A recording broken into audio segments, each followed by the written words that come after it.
So bali ito yung tama ng kwan.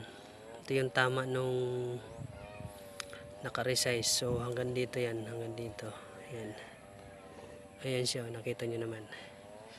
Tapos yung pangalawa doon sa unresize, ito siya. Kasali itong isa. So pasok pa rin naman siya sa piso ito. Tapos ito na yung ano niya. So ito yung target natin. Itong puti. So sa 40 meters yan guys ha. 40 meters. So kung ang tatargetin mo dyan is yung kuan, lamgam, so tatama ka na dyan. O yung ibon, tatama ka na dyan. Sa 40 meters. Huwag mo lang tatargetin sa ulo kung hindi ka sigurado. Pag sa katawan lang din naman ay sure ball na yan. Kahit ito yung target mo, tumaas man yan o bumaba ng konti, tatama ka pa rin. So yun siya. So ito yung mga 40 meters unresize. So naka-resize to. Tapos ito unresize, ay resize, naka-resize to. Tapos ito unresize. So astro to dito, astro. Lahat to astro. Ang pinagkaiba lang naka-resize tong isa, tapos yung isa unresize. So yun guys, balik tayo dito. So medyo walang hunting ngayon kasi dapat may ulan dito. Kasi mas magandang maghunting pag medyo may ulan, kasi ang hinahunting natin is yung mga ibon na medyo malalaki. So alam nyo na yun, mga kuan. So ayun, may kambing oh. So balik tayo dito sa unit natin kasi hindi pa to masyadong katagalan, wala pa tong month. So itong erga na to, so yun nga, gaya ng sinabi ko kanina, itong erga na to ay naka 3 cock to nung dumating sa akin. Saka itong scoop nya bago lang din, pero mukhang luma na kasi hindi na pupunasan. So sa silencer natin medyo mahaba, ayan halos isang dangkal siya oh.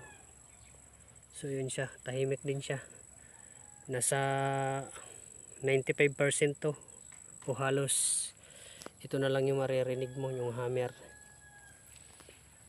So yun nga, ang setup nito, ito naka 1.8. So tingnan nyo naman yung pagka 1.8 nyo.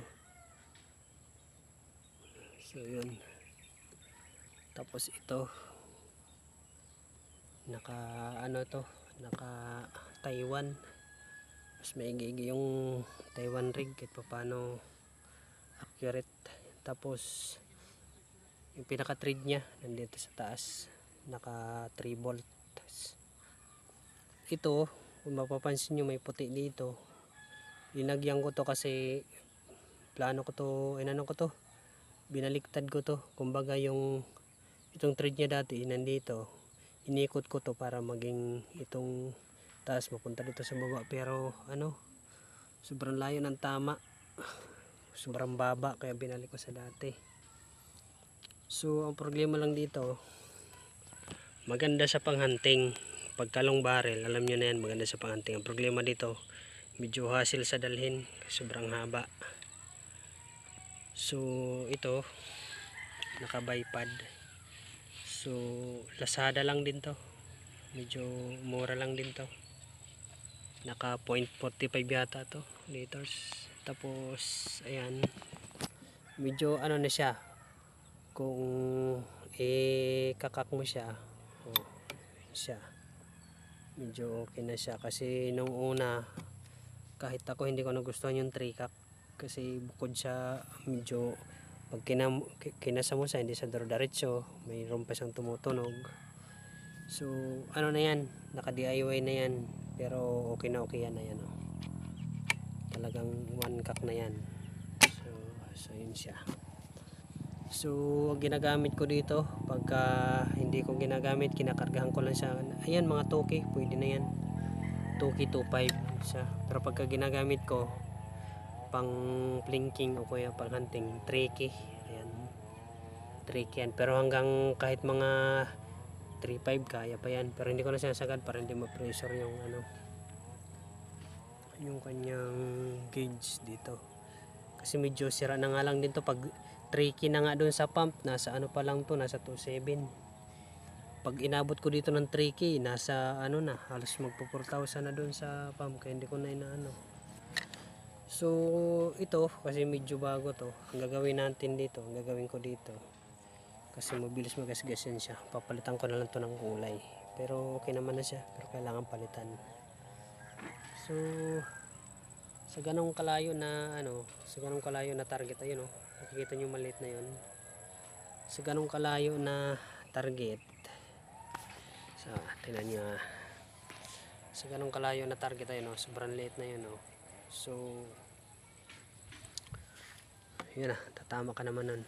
Pero dito sa scope na to, ayun, papansin yung scope. So nakasiro ako dito sa 30, halimbawa nakasiro ako sa 30. So ang ginawa ko dito, kung ilan yung clicks doon sa sa 40, halimbawa ito 30, nung binilang ko to is 12 clicks. So ayan 1 2 3 4 5 6 7 8 9 10 11 12. So ayan siya, 12. So eksakto naman sa doon sa 40. So yun sa 40. So ngayon ang ginawa ko na lang dito, 40 to 60, 40 to 50 clicks na lang din ng 12. So 1 2 3 4 5 6 7 8 9 10 11 12. So yun, eksakto na yun doon sa 50. Siguro sa 50 ganun pa rin mga tama niyan, pasok pa rin sa piso. So ganun, medyo mag-adjust ka na dito sa medyo malayo na. Basta ganun lang ginawa ko, 12 ng 12, kasi accurate naman nung binilang ko doon sa 30, accurate naman siya. So ito, isang lang ang ginamit ko, isang turret lang. Hindi naman ako na-target ng tig 100 plus. Pag na-target ako ng 100 plus, hindi ko na iniikot. Dito na lang ako nagbabase na lang ako dun sa mga, may mga number naman doon sa scope. So yun, nung dumating yan dito sa akin, ito medyo masikip yan kaganyan yan kaya inanuhan ko dito para siya. So yun, so far so good naman.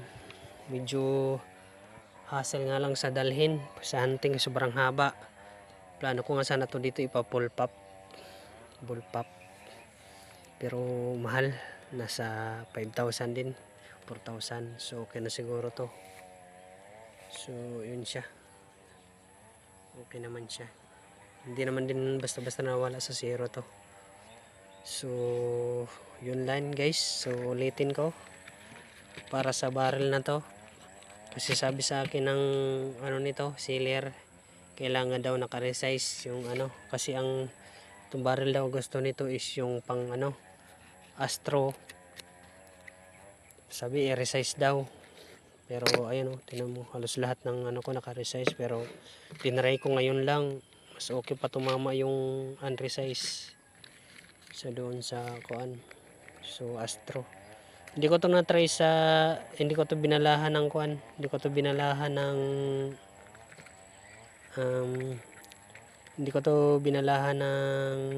tawag dito ng Meteor, kasi Astro lang naman din yung sinabi, kaya ganun na. Kasi alam ko rin mas malaki yung size ng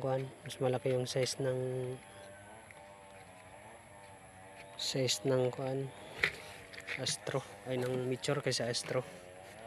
So yun lang guys, update na lang. Ingat sa hunting. Happy New Year sa atin lahat. So iwasan na lang natin mag hunting ng mga wild duck kasi ano na ngayon, medyo delikado. Huwag na maghunting, dami namang ibon maliban sa wild duck. So yun lang guys, maraming salamat. So peace out.